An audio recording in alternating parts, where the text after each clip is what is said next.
রাশিয়ায় ইউক্রেনীয় বাহিনীর ড্রোন হামলায় কিশোরগঞ্জের এক যুবক নিহত হওয়ার খবর পাওয়া গেছে।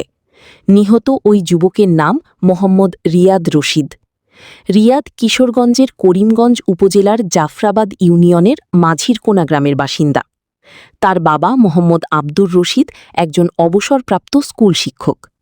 নিহতদের আত্মীয়স্বজন ও স্থানীয় পুলিশ বিষয়টি নিশ্চিত করেছেন। নিহত হওয়ার এক সপ্তাহ পর শুক্রবার ৮ মে রাতে বিষয়টি জানতে পারে পরিবার। রিয়াদ রশিদ রুশ সেনাবাহিনীতে কর্মরত ছিলেন। ৪ ভাই ৩ বোনের মধ্যে রিয়াদ ছিলেন তৃতীয়। পারিবারিক সূত্রে জানা গেছে, গত বছরের অক্টোবর মাসে একটি কোম্পানির কাজের উদ্দেশ্যে রাশিয়ায় যান রিয়াদ রশিদ। আম্মা, আমি ডিউটি যেতেছি, আমার লাগে দোয়া হইল। আমার কপাল একটা চুমা দেও। আমি চুমা দিছি, আবার আমার কপাল একটা চুমা দিয়ে করতেছে আমার গাড়ি টাটা গাড়ি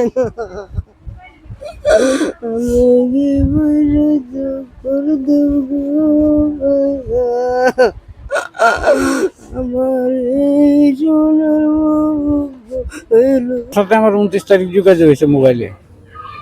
আমি বলছে যে আমি অন্য এক জায়গায় যাইতেছি, সেইখানে যায় আপনার নেটওয়ার্ক জোগাড় করে তারপর কল দেব, দেরি হয় কিছু মনে করে চিন্তা করে না, মনে হয় আমি ভালো আছি, এইটুকু বলে সে অন্যরা সাথে আলাপ করছে, আমার সাথে আর কোনো আলাপ নেই। কিন্তু এরপর থেকে প্রতিদিন আমি চেক করি মোবাইলে সে লাইনে আছে কিনা, কিন্তু দেখা গেল যে লাইনে নাই। শেষ উপায় না পাইয়া ওই 8 তারিখ হ্যাঁ বললাম, আমি বাড়িতে বললাম যে হ্যাঁ, যার একটা বন্ধু আছে হ্যাঁ এনে কল দে, হ্যাঁ কি তথ্যটা দেয় পরে এরা গেছে ঢাকা। আমি এই ছেলে বললাম, ছেলে রাত্রে পরে কল দিলে পরে বলতেছে যে লাইনে আসছে এক ঘনিষ্ঠতার সাথে যে ছিল আর কি, হিন্দু ভদ্রলোক, ওই বেলা লাইনে থাকলেও তার সাথে কথা কয় না, মেসেজ দিছে, বয়স পাঠাইছে, কোনো উত্তর দেয় না। পরে আরেকটা মুসলমান ছেলে আছে, আগের যে এই কাজ করতো যে জায়গায়, সেই ছেলেরে সে কইছে যে তুমি 2 মিনিট অপেক্ষা, আমি কল দিতেছি।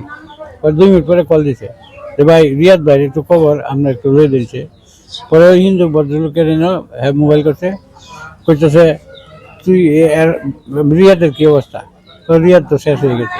শেষ হয়ে গেছে তার বাড়ির ব্যবস্থা করে। আমি কীভাবে বলবো, আমার তো ভাষা খুঁজে পাইতেন যে আমি বলার মতো। এরপরে তো বলতে হবে, কইছে এরপরে বলতে হবে। আমার ভাই কইছে যে শেষ তো ঠিকই, কিন্তু আমার বাইরে পাই আমি কিভাবে, বলছে যে চাই ছাড়া আর কিছু পাইছে না। কারণ তাদের কাছ থেকে তার যে ক্ষতিপূরণ এটা আদায় করে সরকারের কাছে দাবি, এটা যাতে আদায় হয় কিনা।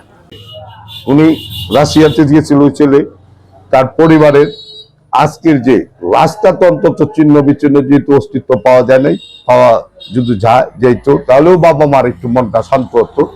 যেহেতু ছেলেকে পায় নাই, আজকে তারা ক্ষতিগ্রস্ত। অনেক টাকা ধার দেনা সম্পত্তি গিরবি দিয়ে সে দেশের বাড়ি ত্যাগ করে বিদেশের পাড়ি জমিয়েছিল। তাকে যেন রাশিয়ার সরকার, বাংলাদেশের সরকারের মাধ্যমে চলো আর্থিক সহায়তা পায়। গত ৭ এপ্রিল তিনি রুশ সেনাবাহিনীতে যোগ দেন। তবে সেনাবাহিনীতে যোগদানের বিষয়টি পরিবার জানত না। শুক্রবার সন্ধ্যায় রিয়াদের বন্ধু লিমন দত্ত মেসেঞ্জারের মাধ্যমে তার মৃত্যুর সংবাদটি পরিবারকে জানান।